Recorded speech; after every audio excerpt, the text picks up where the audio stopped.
the organization has 125 plus playoff games, and there's so much corporate knowledge. I just wonder how valuable that is in a series, as you're starting another playoff run.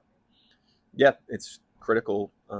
The biggest thing in the playoffs is trying to limit distractions, and our group of people, especially our support staff, does a great job of making sure there are no distractions with from travel, smoothness, if that's a word, to tickets, all that kind of stuff. Just like limit everything, keep everything out the door, and focus on the games. And so it's a huge advantage for us. It puts the wind at our back.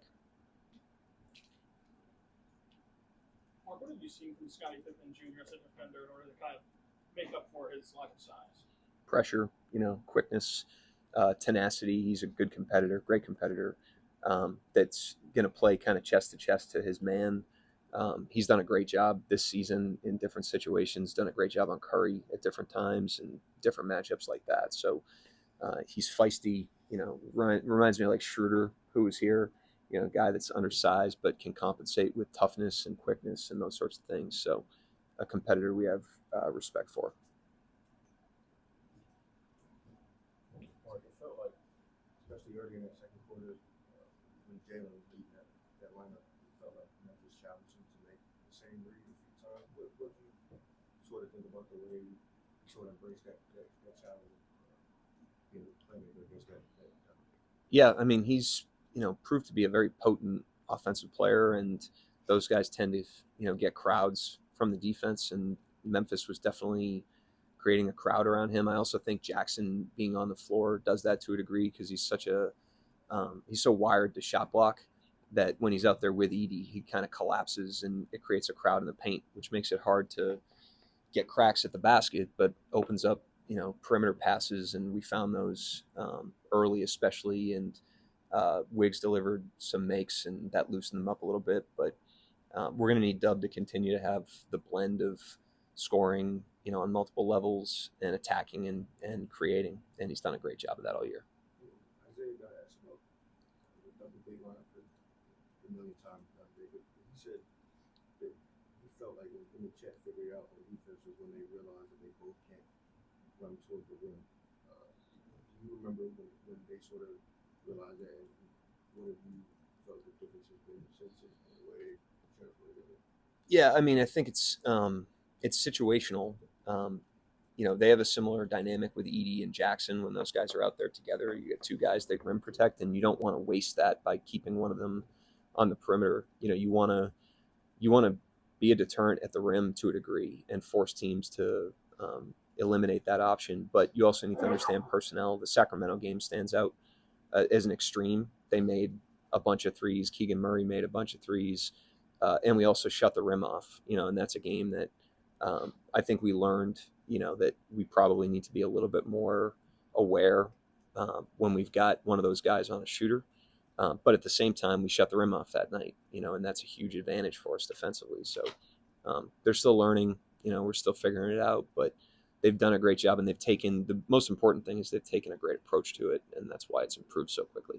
Mark, in game one, Chet gets 10 rebounds. I'm thinking last year's playoffs, I think he had one game with double-digit rebounds, but it really stood out because he only plays 21, 22 minutes. What exactly did you see from him that sort of allowed that to happen? Was it some lucky bounces, or what was it? No, it wasn't lucky. He was chasing the ball.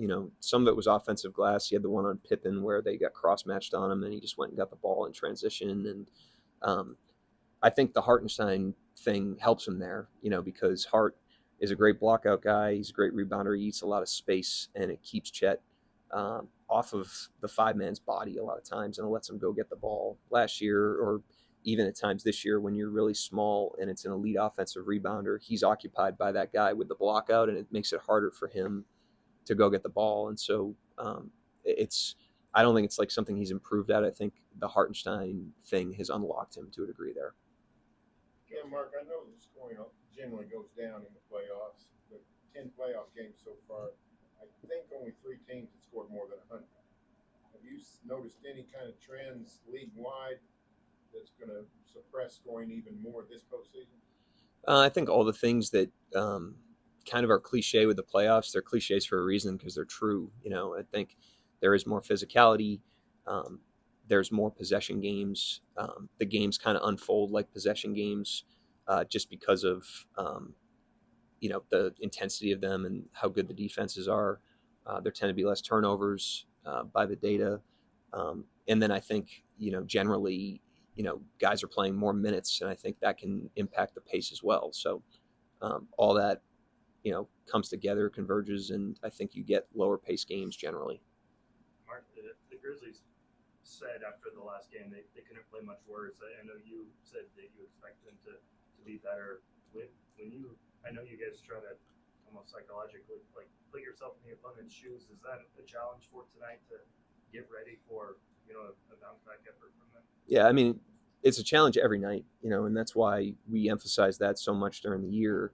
We beat that up, obviously, and that's, you guys have heard us say that a million times, but there's a reason for it, because, last year we won game 1 by a point or something like that, but it's still, you're 1-0 in the series, and this year we won it in a blowout, and you're still 1-0 in the series, and the other team's going to be just as motivated, whether they lose by 1 or lose by, a lot of points, to come in here and even the series. And so we're going to get a more physical, more motivated, more connected, faster opponent tonight, and it's very predictable. And you don't need to look much further than any playoff series. I mean, if you look at Detroit, I watched the first few minutes of Detroit, New York last night, and that was definitely the tone, of that game. Detroit just came out with their hair on fire, and so we've got to just understand that's going to be what it is tonight.